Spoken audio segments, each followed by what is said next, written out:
विचार करा, हजारो वर्षांपूर्वीचा इतिहास. तो समजून घेणं म्हणजे एका मोठ्या गूढ कथेची उकल करण्यासारखंच आहे, नाही का? प्रत्येक सापडलेला दगड, प्रत्येक जुनं हस्तलिखित हे आपल्याला त्या काळातल्या रहस्यांच्या एक एक पाऊल जवळ घेऊन जातं.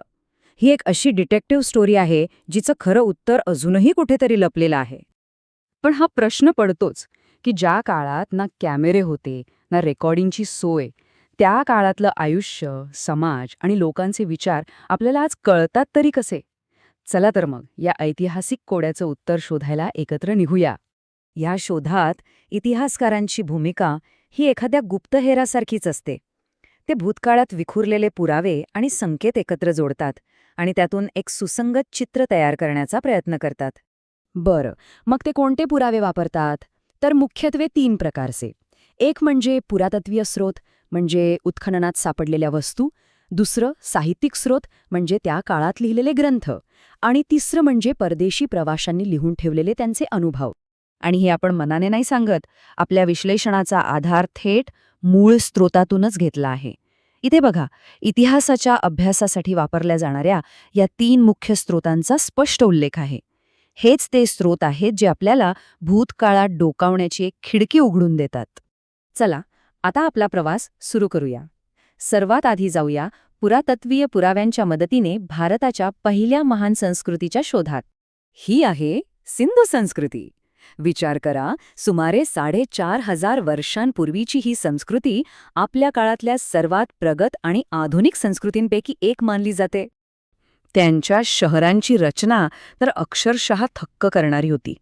मोहेंजोदारो आणि हडप्पासारख्या ठिकाणी एकदम प्लॅनिंगने बांधलेले रस्ते, ड्रेनेजची व्यवस्था आणि मोठ्या सार्वजनिक इमारती सापडल्या आहेत.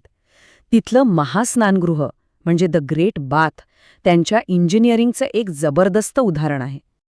पण एक मोठं रहस्य आजही कायम आहे. ते म्हणजे त्यांची लिपी. आपल्याला त्यांच्या हजारो मुद्रा सापडल्या आहेत, पण त्यावर काय लिहिलंय हे आजपर्यंत कोणालाही वाचता आलेलं नाही. जरा विचार करा, काय रहस्य दडलेली असतील त्या अक्षरांमध्ये. आता आपण पुरातत्वीय पुराव्यांवरून वळूया साहित्यिक स्रोतांकडे. हा एक असा काळ होता जेव्हा भारतात विचारांची आणि धर्माची एक मोठी क्रांती घडत होती. हा आहे वैदिक काळ. याची ओळख आहे वेद. ऋग्वेदासारखे ग्रंथ आपल्याला त्या काळातल्या लोकांचं जीवन, त्यांच्या श्रद्धा आणि त्यांची समाजरचना ह्याबद्दल खूप महत्वाची माहिती देतात. आणि याच काळात जुन्या परंपरांवर प्रश्न विचारले जाऊ लागले. जीवनाचा अर्थ काय आहे याचा शोध घेण्यासाठी नवीन विचार जन्माला येत होते. ह्या मंथनातूनच 2 मोठ्या विचारप्रणाली पुढे आल्या, जैन धर्म आणि बौद्ध धर्म. जैन धर्माने अहिंसा या तत्वाला सर्वोच्च मानलं, तर गौतम बुद्धांनी दुःखाच्या मूळ कारणांचा शोध घेऊन त्यातून बाहेर पडण्यासाठी अष्टांगिक मार्ग सांगितला. आता पुढे जाऊया आणि पाहूया की छोटी छोटी राज्ये एकत्र येऊन एका विशाल साम्राज्याची स्थापना कशी झाली.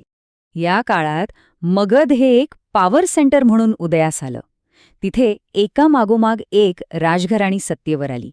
आधी हर्यक वंश, मग शिशुनाग, त्यानंतर नंदवंश आणि शेवटी या सगळ्यांनंतर आले मौर्य, ज्यांनी भारताच्या पहिल्या विशाल साम्राज्याचा पाया रचला.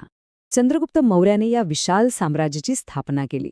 हे साम्राज्य अफगाणिस्तानपासून ते बंगालपर्यंत पसरलेलं होतं आणि त्याने खऱ्या अर्थाने भारताला एकत्र आणलं. पण या साम्राज्याचा सर्वात प्रसिद्ध शासक होता सम्राट अशोक. सुरुवातीला तो एक अतिशय क्रूर योद्धा होता, पण कलिंगच्या युद्धात झालेला रक्तपात पाहून त्याचं हृदय पूर्णपणे बदललं. या युद्धानंतर अशोकाने शस्त्र खाली ठेवले आणि धम्म म्हणजे सदाचाराचा मार्ग स्वीकारला. त्याने आपले विचार लोकांपर्यंत पोहोचावेत म्हणून संपूर्ण साम्राज्यात दगडी स्तंभ आणि शिलालेखांचं एक जाळं तयार केलं. बरं, मग मौर्यांनंतर काय झालं? इतिहासाचं चक्र कसं फिरत राहिलं? चला, त्यावर एक नजर टाकूया. मौर्य साम्राज्याच्या अस्तानंतर भारतात पुन्हा छोटी छोटी राज्ये निर्माण झाली. पण काही शतकांनंतर गुप्त वंशाने पुन्हा एकदा एका मोठ्या साम्राज्याची स्थापना केली आणि इतिहासाला एक नवीन वळण दिलं. हा काळ कला, साहित्य आणि विज्ञानाच्या प्रगतीसाठी इतका महत्त्वाचा ठरला की अनेक इतिहासकार या काळाला भारताचं सुवर्णयुग किंवा गोल्डन एज असं म्हणतात. अहो, विचार तर करा. याच काळात आर्यभट्टासारख्या महान गणितज्ञांनी शून्याची संकल्पना मांडली आणि पृथ्वी स्वतःभोवती फिरते हे सांगितलं. या शोधांनी तर जगाचं भविष्यच बदलून टाकलं. इतकंच नाही तर कालिदासांसारख्या महाकवींनी अजरामर साहित्य याच काळात लिहिलं आणि अजिंठा वेरूळसारख्या लेण्यांमधली अप्रतिम शिल्पकला आणि चित्रकला याच काळात विकसित झाली.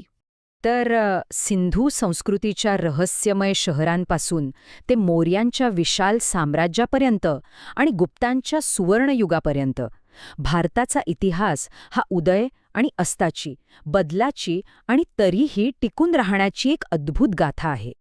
पण ही कथा इथेच संपत नाही. इतिहास हा एक न संपणारा शोध आहे. प्रत्येक नवीन उत्खनन, प्रत्येक नवीन शोध या कोड्याचा एक नवीन तुकडा आपल्यासमोर आणतो. विचार करायला लावणारी गोष्ट हीच आहे की इतिहासाच्या या कोड्याचा पुढचा तुकडा कोणता असेल आणि तो आपल्याला कोणती नवीन रहस्य सांगेल.